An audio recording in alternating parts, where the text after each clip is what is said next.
গরমের প্রখর দাবদাহ উপেক্ষা করে লাগাতার ভোট প্রচার করে চলেছেন ব্যারাকপুর লোকসভার বিভিন্ন রাজনৈতিক দলের প্রার্থীরা। সকাল থেকে রাত মানুষের দুয়ারে পৌঁছানো নিত্যদিনের কাজ হয়েছে কিনা তা তৃণমূল ও বিজেপি যৌথদান দুই প্রার্থী জানার চেষ্টা করছে। তবে আজ খানিকটা অন্য ছবি দেখা গেল নৈহাটি বিধানসভায়।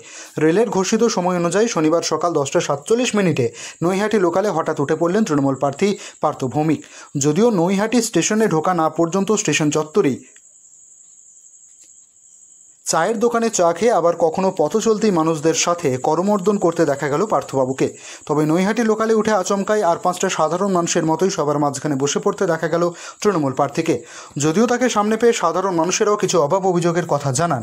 তৃণমূল প্রার্থীর ট্রেন সফর সঙ্গী ছিলেন জগদ্দল বিধানসভা কেন্দ্রের বিধায়ক সোমনাথ শ্যাম, রাজ্য তৃণমূল ছাত্র পরিষদের সভাপতি তৃণাঙ্কুর ভট্টাচার্য এবং অন্যান্য তৃণমূল নেতৃত্ব।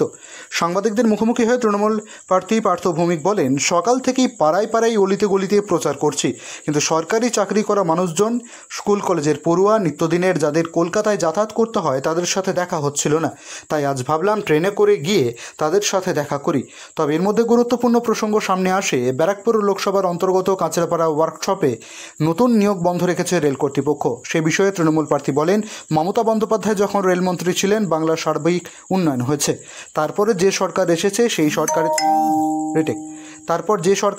সেই সরকারের থেকেই যাবতীয় কাজের জন্য রাজ্য সরকার বঞ্চিতই রয়েছে।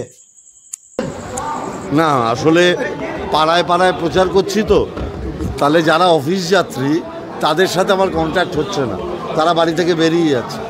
তাদের সাথে যাতে দেখা হয় তার জন্য ট্রেনে প্রচার করছি। আপনারা তো দেখলেন প্ল্যাটফর্মে সব লোক এসে আমাকে হাত ধরছে। আমি মানুষের কাছে পৌঁছে মমতা ব্যানার্জির কথা বলছি এবং মানুষের স্বতঃস্ফূর্ত সাড়া পাচ্ছি।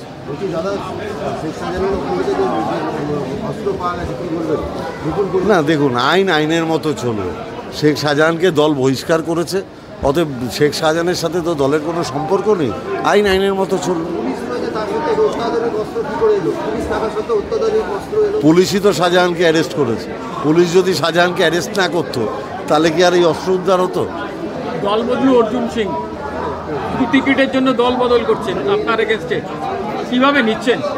আমি নিচ্ছি না, ব্যারাকপুরের মানুষ যেটা ভালো মতো নেয়নি সেটা ভোটের রেজাল্টে প্রমাণ হয়ে যাবে। না, আমি বলেছি এটা আমার স্বপ্ন। মমতা ব্যানার্জি ব্যারাকপুর অবধি মেট্রো রেল যাতে আসে তার জন্য বাজেট করেছিলেন। পরবর্তী সরকার যারা ছিল, মমতা ব্যানার্জি রেলমন্ত্রক থেকে পদত্যাগ করার পরে তারা কেউ ইনিশিয়েটিভ নেয়নি।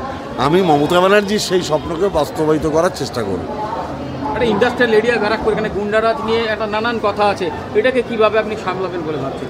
ব্যারাকপুরের মানুষের কাছে আমার একটাই প্রতিশ্রুতি, অর্জুন সিং 2019-এ জেতার পর যে গুন্ডামি করেছে, 6 জন মারা গেছিল, 1000-এর উপর বাড়িঘরদোর ভাঙচুর হয়েছে, আগুন লাগিয়ে দিয়েছে, 2000 মানুষ বাড়ি ছাড়া ছিল।